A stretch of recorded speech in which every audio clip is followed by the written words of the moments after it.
खुशामदीद, आदाब, good morning, अस्सलाम वालेकुम। आप सबको हमारी तरफ से वापस प्रोग्राम देख रहे हैं सलाम जे के गुलिस्तान न्यूज का morning show.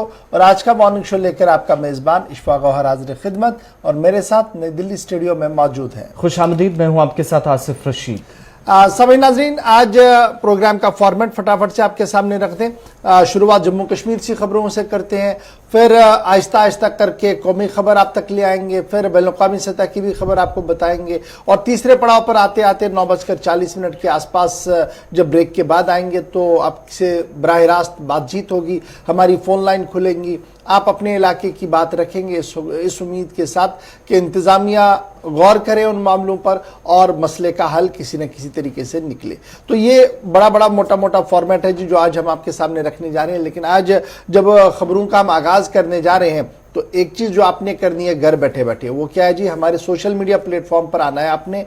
Facebook, Twitter, Instagram, YouTube और हमारी ऑफिशियल वेबसाइट www.gulistannews.in, यहां पर आप आएंगे, लाइक, सब्सक्राइब और शेयर जरूर करेंगे ताकि आप तो खुद देखेंगे ही देखेंगे, लेकिन जो आपके असर के अंदर है, जो आपके साथ सोशल मीडिया पर लोग जुड़े हुए हैं, उन तक भी जम्मू कश्मीर की सही अक्कासी पहुंच सके। तो इस उम्मीद के साथ कि आप भी और हम भी मिलकर आवाज उठाएं सही खबर का और खबर तह तक आप तक पहुंचाने के लिए हम भी यहां बैठे हैं। तो करते हैं खबरों की शुरुआत और सबसे पहले बात जरा जम्मू कश्मीर की सियासत की करते हैं। 5 अगस्त वो दिन जब जम्मू कश्मीर को 2 हिस्सों में तकसीम कर दिया गया और उसके बाद यूनियन टेरिटरी बनी और हालात आहिस्ता आहिस्ता करके बेहतर हुए। सियासी लीडरों को नजरबंद रखा गया पहले और बाद में 1 साल के वक्फे के बाद आहिस्ता आहिस्ता करके उनकी रिहाई भी हुई है। लेकिन अब जो खबर आपके सामने हम रख रहे हैं वो कुछ इस तरीके से है। बिल्कुल, जम्मू कश्मीर के अक्सर सियासी लीडरों पर सफरी पाबंदियां जो कि हैं इससे पहले आयद की गई थी, कुछ लोगों पर अभी भी जारी हैं। अगस्त 5, 2019 को जो लोग गिरफ्तार हुए थे, सियासी लीडरान थे, इनमें अक्सर लोग जो आज भी एग्जिट कंट्रोल लिस्ट में जिनके नाम शामिल हैं। साबिक वज़ीर-ए-आला महबूबा मुफ्ती का जो पासपोर्ट का मामला है, अगरचे अदालत के सामने है, लेकिन एग्जिट कंट्रोल लिस्ट में 30 से ज्यादा जम्मू कश्मीर के ऐसे लीडरान हैं और जराये के मुताबिक ये तमाम लीडरान वो हैं जो अब शायद मुल्क के बाहर न जा सकेंगे, जिन पर सफरी पाबंदियां आयद रहेंगी।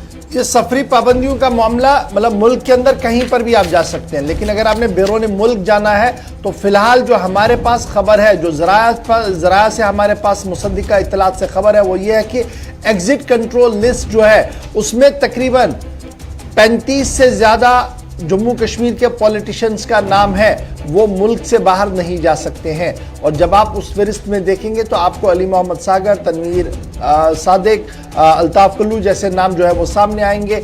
और इस बीच इस खबर को मजीद तौक़ीयत उस वक्त मिली जब साबिक वज़ीर-ए-आला महबूबा मुफ्ती ने अदालत का दरवाज़ा खटखटाया, जब उन्हें पासपोर्ट नहीं दिया गया। और माना जा रहा है कि शायद साबिक वज़ीर-ए-आला को भी बैरून मुल्क जाने का कोई प्रोग्राम था, इसलिए उन्होंने अपने पासपोर्ट की तैयारियां की थी, लेकिन उन्हें पासपोर्ट नहीं मिला। तो फिलहाल बड़ी खबर यह कि 370 खत्म होने के बाद, रियासत जम्मू कश्मीर का दर्जा खत्म होने के बाद यूनियन टेरिटरी बनी और यूनियन टेरिटरी बनने के बाद भी जहां लगातार ये दावे पेश किए गए कि हालात मामूल पर है और साजगार है, वहीं पर खबर यह कि एग्जिट कंट्रोल लिस्ट पर 35 से ज्यादा जम्मू कश्मीर के सियासतदान हैं जो बैरून मुल्क सफर नहीं कर सकते हैं। यानी मुल्क के अंदर आप कहीं पर भी जाइए, आप जम्मू कश्मीर से कन्याकुमारी तक कहीं पर भी घूम सकते हैं, लेकिन अगर आपने बैनुल-अक़वामी परवाज लेकर बैरून मुल्क जाना है तो वो पाबंदी जो है वो लगातार अभी भी है।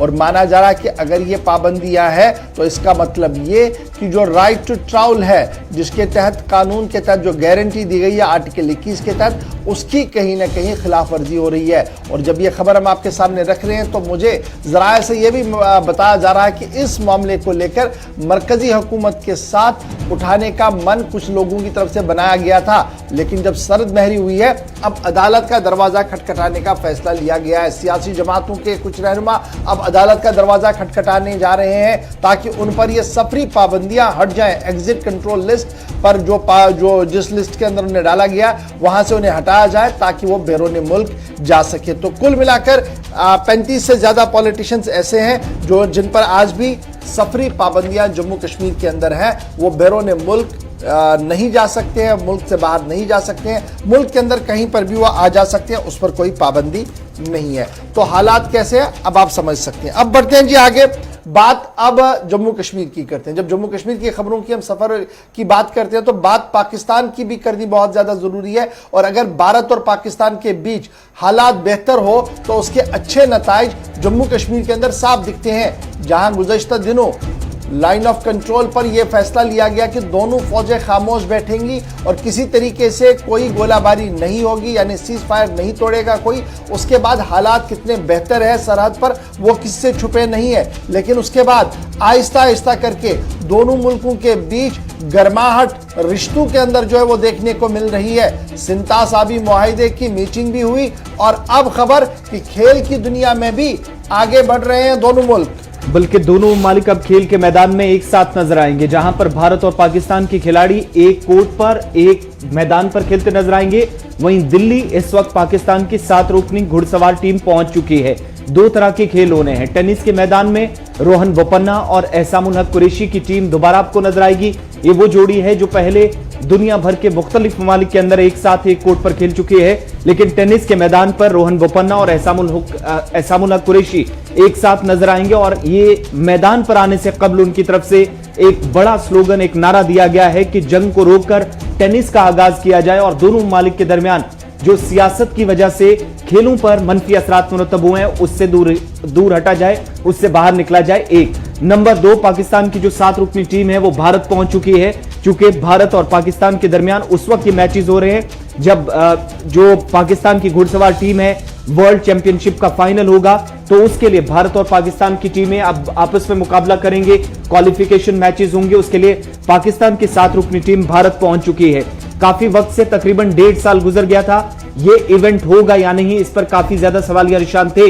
लेकिन इन सबको उस वक्त दूर किया गया जब भारत सरकार की तरफ से पाकिस्तान के 7 खिलाड़ी, असिस्टेंट सेक्रेटरीज और पाकिस्तान का पूरा अमला जो टीम के साथ आना था, उन सभी के वीजाज भारतीय सरकार की तरफ से जारी करने का फैसला कर दिया गया, जिसका पाकिस्तान ने इजहार तशक्कुर भी किया है।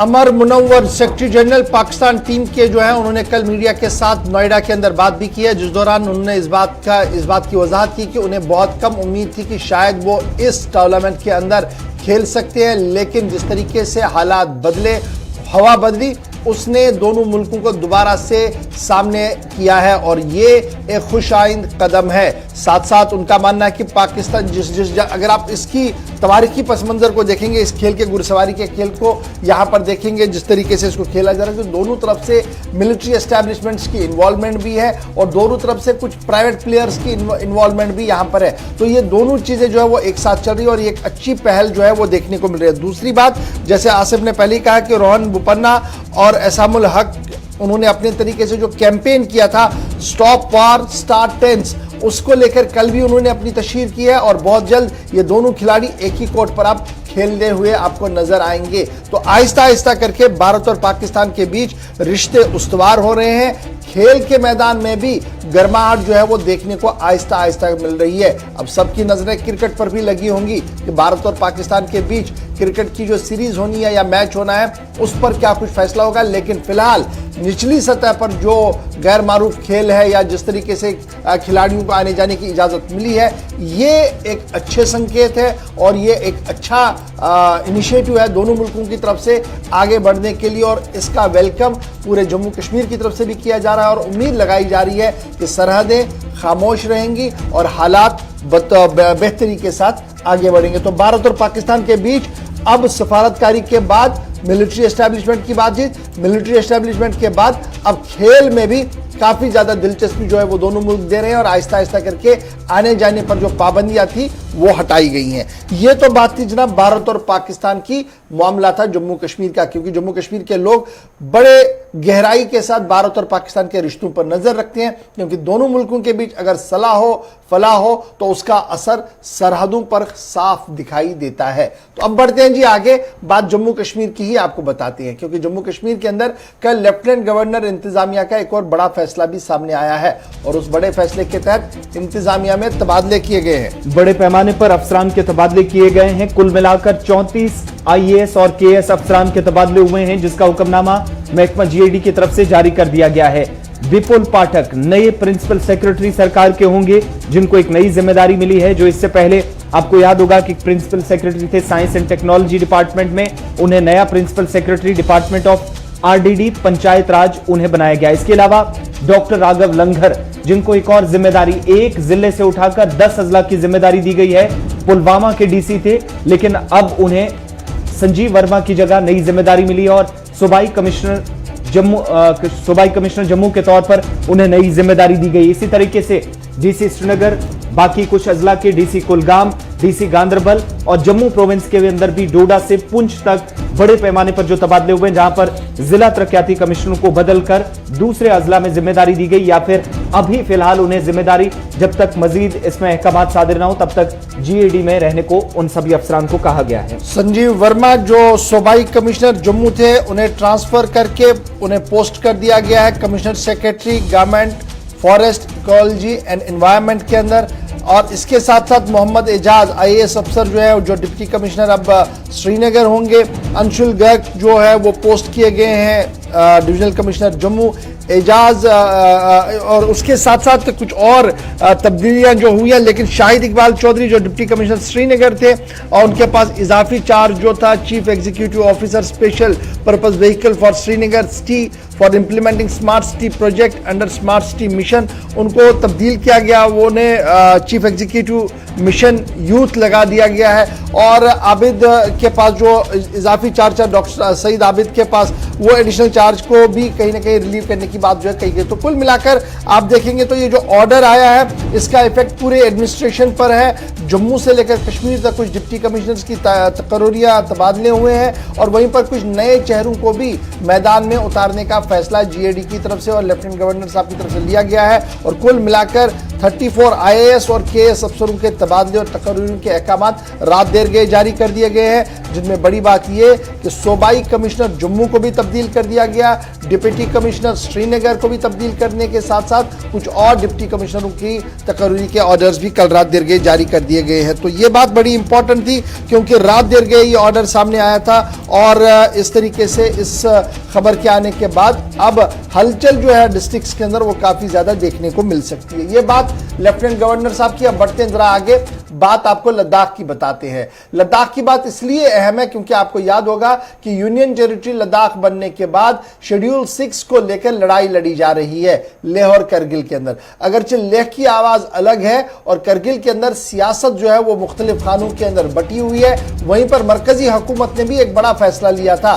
उन्होंने वजीर ममलिकत बराए दाखिला जी कृष्ण रेड्डी की सरबराही में कमेटी को तश्कील दिया था, जिन्होंने कहा था कि सियासी मुज़ाकरात के लिए इनके साथ पहल की जाएगी, यानी ये डायरेक्टली कोऑर्डिनेट करेंगे जी उनके साथ। और जो हाई पावर कमेटी लद्दाख के अंदर बनाई गई थी फॉर रेस्टोरेशन ऑफ 6 शेड्यूल, उनकी तरफ से मसवदा तैयार किया गया है और वो मसवदा बहुत जल्द मरकजी हुकूमत के सामने रखा जाएगा। अब बड़ी खबर इसमें क्या है कि उस ड्राफ्ट के अंदर, उस पॉलिसी ड्राफ्ट के अंदर एपेक्स बॉडी ने क्या कुछ रखा है। सबसे पहली डिमांड जो है कि एपेक्स बॉडी की तरफ से कहा गया कि सिक्किम की तर्ज पर लद्दाख यूनियन टेरिटरी के अंदर असेंबली का कयाम हो। सिक्किम की तर्ज पर जम्मू लद्दाख के अंदर जो है वो असेंबली का कयाम हो। अभी तक यूनियन टेरिटरी विदाउट असेंबली है, लेकिन पहली शर्त जो लगाई गई है एपेक्स बॉडी की तरफ से कि उन्हें बाज़ाब्ता तौर पर एक यूटी तो ठीक है, लेकिन यूटी भी लेजिस्लेटर चाहिए, और जब ये लेजिस्लेशन की बात होगी तो सिक्किम के तर्ज पर चाहिए, क्योंकि सरहदें दो हैं, एक तरफ से चीन है, एक तरफ से पाकिस्तान है। रकबे के हिसाब से सिक्किम से बड़ा इलाका है, इसलिए यहां पर बुनियादी सतह पर अवामी नुमाइंदगी होना और बुनियादी सतह पर तरक्की के जाल को बिछाना बहुत ज़्यादा ज़रूरी है। इसलिए पहली डिमांड उनकी ये है। दूसरी बड़ी बात जो है कि डोमिसाइल के कानून को उन्होंने मुस्तरद कर दिया है। बड़ी खबर हम आपको बता रहे हैं, वो कह रहे हैं कि जिस तरीके से मरकज ने जम्मू कश्मीर के लिए डोमिसाइल कानून दिया है, उन्हें वो डोमिसाइल कानून नहीं चाहिए, बल्कि स्टेट सब्जेक्ट कानून जो वहां पर है अभी उसको कंटिन्यू किया जाए नौकरियों के लिए और दीगर मामलों के लिए। यानी नौकरियों के लिए स्टेट सब्जेक्ट को 100% लाने की बात उनकी तरफ से कही गई है। और ये ड्राफ्ट जब ये तैयार किया गया है, इसको बहुत जल्द जो जी.के. रेड्डी है वजीर ममलिकत बराए दाखिला, उनके सामने रखने की बात कही जा रही है। मेजर डेवलपमेंट जो इसमें हो रही है वो पॉलिटिकली काफी ज्यादा इंपॉर्टेंट ये है कि सिक्किम की तर्ज पर एक अलहदा असेंबली हो और साथ साथ डोमिसाइल कानून को रिजेक्ट करके स्टेट सब्जेक्ट जो कानून था माजी के अंदर उसको रखने की बात कही गई है। और साथ साथ जो 6 शेड्यूल की बात है, एपेक्स कमेटी की तरफ से ये साफ कर दिया गया है कि उनकी तरफ से जरूर ये बात सामने रखी जा रही है कि 6 शेड्यूल स्टेटस जो है वो यूनियन टेरिटरी को दिया जाए, ताकि यहां पर जो सूरत हाल है, जिस तरीके की जोग्राफियाई सूरत हाल है, उसको बेहतर और महफूज बनाया जा सके। तो ये मसवदा तैयार किया है उस कमेटी ने, जिस कमेटी को ये काम सौंपा गया है कि वो मजीर दाखिला के साथ मुलाकात करें, यानी एपेक्स कमेटी जिसकी सरबराही सीनियर लीडर्स वहां पर कर रहे हैं और लगातार पिछले कई हफ्तों से वो मॉनिटरिंग कर रहे थे, मीटिंग्स कर रहे थे। उसमें बड़ी खबर जो इस वक्त लद्दाख से डेवलप हो रही है वो ये है कि सियासी एतबार से सिक्किम की तर्ज पर वो असेंबली चाहते हैं और डोमिसाइल को उन्होंने मना कर दिया है, ना कर दिया है। स्टेट सब्जेक्ट कानून को कंटिन्यू करने की बात कही गई है और साथ साथ 6 शेड्यूल के दायरे को भी वसी करने की बात उनकी तरफ से सामने रखी गई है। तो ये लद्दाख से बड़ी खबर हम आपको बता रहे थे कि क्या कुछ सूरत हाल लद्दाख के अंदर इस वक्त है और किस तरीके से इस खबर को लिया जा रहा है। चलिए बढ़ते हैं आगे। बात जम्मू कश्मीर क्रिकेट एसोसिएशन के हवाले से, क्योंकि गुज़श्ता दिनों हमने आपको बताया था बीसीसीआई ने अदालत का रुख किया था और जम्मू कश्मीर हाई कोर्ट से इजाजत तलब की थी कि जेकेसीए के अंदर इंतखाबात कराने के हवाले से इकदाम करने को लेकर कमेटी को इख्तियारात दिए जाएं। इस हवाले से कोई हुक्मनामा होना चाहिए और जेकेसीए के मामले पर अदालत में समाअत हुई है और हतमी फैसला आने तक इंतखाबात न करवाए जाएं। हाई कोर्ट की तरफ से जो डिवीजन बेंच है उसने साफ कर दिया। बीसीसीआई ने जब जम्मू कश्मीर क्रिकेट एसोसिएशन ने रुजू किया था तो यह कहा था तकरीबन 2.5 वर्षों से इंतखाबात नहीं हो पाए हैं, कमेटी नहीं बन पाई है, एसोसिएशन में काम मुतासिर हुआ है। ये सभी मामला अदालत के सामने रखे थे, लेकिन जेसीए के मामले पर जहां पर दोबारा अदालत में समाअत हुई है और जस्टिस अली मोहम्मद मागरे के साथ साथ जो उनकी डिवीजन बेंच ने कल फैसला सुनाया और जस्टिस पुनीत गुप्ता ने कल तकरीबन 4 दिनों के बाद, अब आपको याद होगा कुछ दिन पहले ही बीसीसीआई अदालत पहुंची थी, उनकी तरफ से भी बताया गया था कि जेकेसीए के अंदर अब फौरी तौर पर इंतखाबात होने चाहिए, इसके लिए अदालत से रुजू किया था।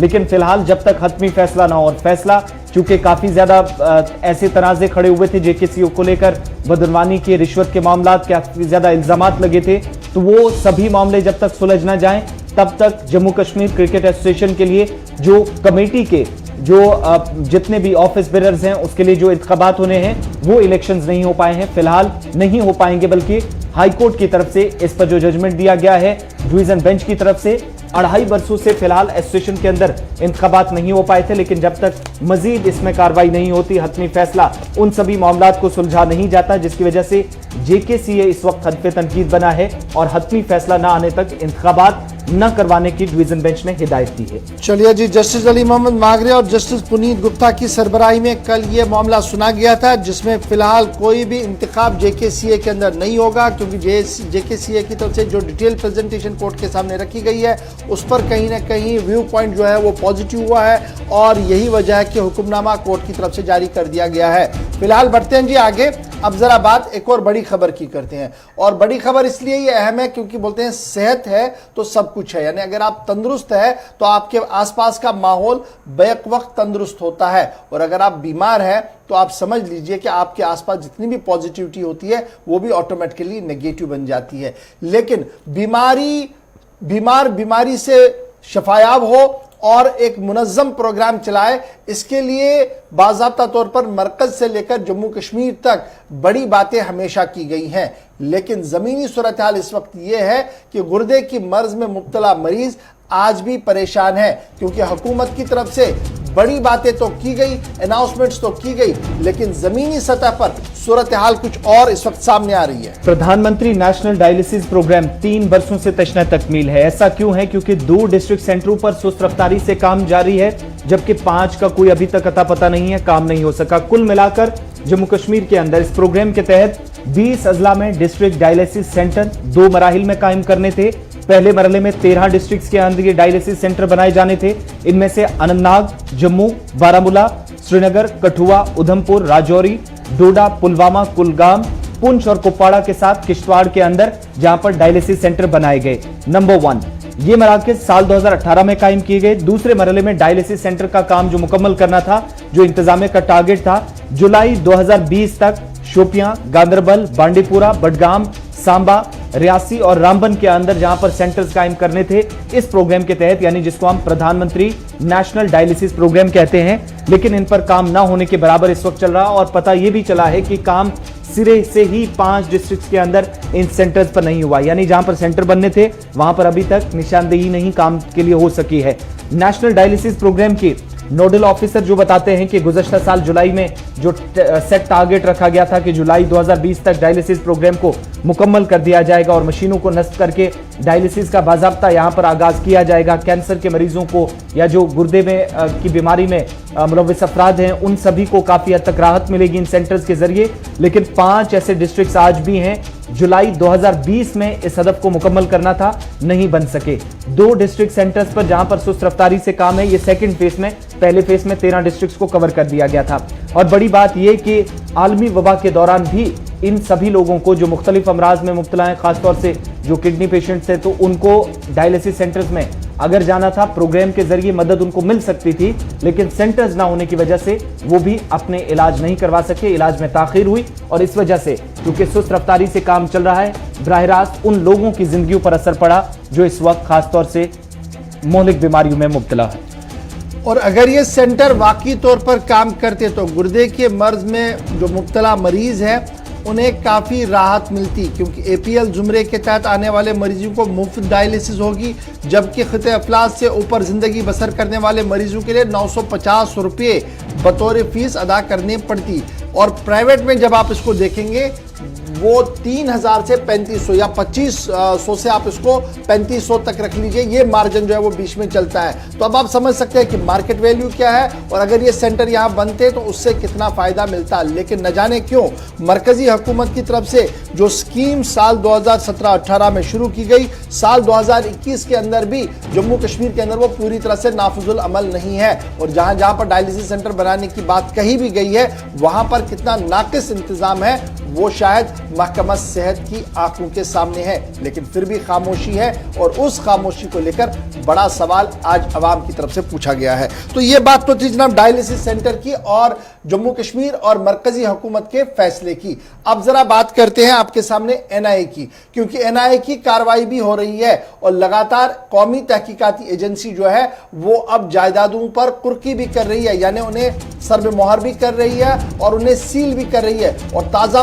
मामला जो इस वक्त सामने आया है वो पुलवामा से सामने आया है। पुलवामा हमले में कार्रवाई हुई है। 2 साल जब गुजर गए तो पुलवामा धमाके में 2 मुल्जिमान को, जिनके अब जायदाद भी पुलिस की तरफ जो NIA की तरफ से अटैच करने का फैसला किया गया। इंशा और शाकिर मागरे, ये वो 2 लोग हैं जिन पर इल्जाम था कि दोनों ने पाकिस्तानी मिलिटेंट को न सिर्फ पनाह दी थी बल्कि जो IED एक्सपर्ट्स थे वो भी इनके घर पर जाते रहे और जो मवाद था IEDs बनाने के लिए वो इनके घर पर था। और उसके बाद कार्रवाई हुई थी। और गुज़श्ता बरस आपको याद होगा कि सितंबर के महीने से पहले तमाम गिरफ्तारियां हुई थी जिनमें शाकिर और इंशा का नाम सर फहरिस्त था। इन दोनों की गिरफ्तारी के बाद कई खुलासे हुए थे और उसके बाद मकान मालिक और बाकी तमाम लोगों को भी इस पूरी कार्रवाई का हिस्सा बनाया गया था। अब इंशा और शाकिर गुज़श्ता बरस जिनको गिरफ्तार किया गया था उनके खिलाफ मजीद कार्रवाई करते हुए NIA की तरफ से उनकी प्रॉपर्टी जो है, जायदाद है, उसको मुंसलिक करने का कौमी तहकीकाती एजेंसी ने फैसला लिया है। और चार्जशीट में जहां पर पुलवामा कार बॉम्बिंग का जो केस था इसमें यह भी इल्जाम इन दोनों पर न सिर्फ मिलिटेंट्स को पनाह दी गई इनके घरों के अंदर बल्कि IEDs बनाने में भी मदद इन दोनों की तरफ से यानी इंशा और मागरे की तरफ से, शाकिर बशीर मागरे ने की थी। तो ये तो खबर थी NIA की जहां पर जायदाद को जब्त करने की बात या अटैच करने की बात सामने आ रही है। फिलहाल बढ़ते हैं जी आगे और बात करते हैं सरकार के एक फैसले की जिसको लेकर गुज़श्ता दिनों भी हमने प्रोग्राम में बात की थी कि DDCs को इख्तियारात देने के हवाले से जम्मू कश्मीर LG इंतजामिया ने मन बना लिया है और जो नया सिस्टम होगा वो 1 अप्रैल से चलेगा। लेकिन BDCs मैदान में आए हैं, ब्लॉक डेवलपमेंट काउंसिल के चेयरमैन मैदान में आए हैं, पंच सरपंच मैदान में आए और उन्होंने कहा कि सरकार जिस तरीके से एकतरफा फैसला कर रही है उसके वो खिलाफत करेंगे, क्योंकि अगर पंचायती निज़ाम को बेहतर और मौसर अंदाज में चलाना है तो तीनों टायरों को एक साथ इकट्ठे चलाना होगा, तब जाकर गाड़ी आगे बढ़ सकती है। DDCs को लेकर मजीद इख्तियारात देने का मामला जिसे लेकर एहतजाज भी जम्मू के अंदर किया गया और DDCs को अब पंचायत कॉन्फ्रेंस की तरफ से इस फैसले की शदीद मुखालफत की जा रही है। यानी उन्हें अगर इख्तियारात दिए जाते हैं तो उनके मुताबिक पंचायत राज इदारों को बराबर इख्तियारात सरकार को देने होंगे ताकि इस इदारे को मजबूत और मुस्तहकम बनाया जा सके। डीडीसीज के लिए रवां हफ्ते हुक्मनामा जारी हो सकता है। पहले ही साफ कर दिया गया है कि लेफ्टिनेंट गवर्नर से मुलाकात के बाद मजीद उन्हें इख्तियारात देने के हवाले से गुफ्तो शनीद इस वक्त आला इंतजामिया के अफसरान के दरमियान चल रही है और हुक्मनामा इसी हफ्ते सामने आ सकता है, जहां पर उन्हें मजीद पावर्स दी जाएंगी। लेकिन ये पावर्स दी जाती हैं उससे पहले ही अब पंचायत कॉन्फ्रेंस की तरफ से भी फैसले की मुखालफत की जा रही है कि ये वो लोग हैं जिनकी तरफ से पहले जब डीडीसीज के इंतखाबात हो रहे थे, बीडीसीज के इंतखाबात हो रहे थे या फिर पंचायती इंतखाबात हो रहे थे, तो इन लोगों की तरफ से इंतखाबात की मुखालफत की गई थी। जो इल्जाम है पंचायत कॉन्फ्रेंस का, जम्मू कश्मीर पंचायत कॉन्फ्रेंस का यह भी मानना है कि इंतखाबात के वक्त इनने इंतजामिया का ताउन नहीं किया, लेकिन जब इख्तियारात देने की बारी आई तो सबसे पहले यही लोग अपने मुतालबात को लेकर एहतजाज करने पर चले गए। चलिए जी, यहां पर एक छोटे से ब्रेक के लिए रुक रहे हैं। ब्रेक के उस पार आएंगे तो आपको एक माहिर की बात बताएंगे और वो बात क्यों जम्मू कश्मीर के एतबार से अहम है, इसको आप सुनेंगे और अमल पैरा उस पर होंगे, क्योंकि मामला जम्मू कश्मीर का है। और आगे बढ़ते हुए फिर आपको बताएंगे कि कोरोना ने किस तरीके से रफ्तार जम्मू कश्मीर के अंदर भी पकड़ी है और साथ साथ मरकज से लेकर जम्मू कश्मीर तक अब आगे क्या कुछ होने जा रहा है। सब कुछ होगा छोटे से तिजारती वक्फे के फौरन बाद।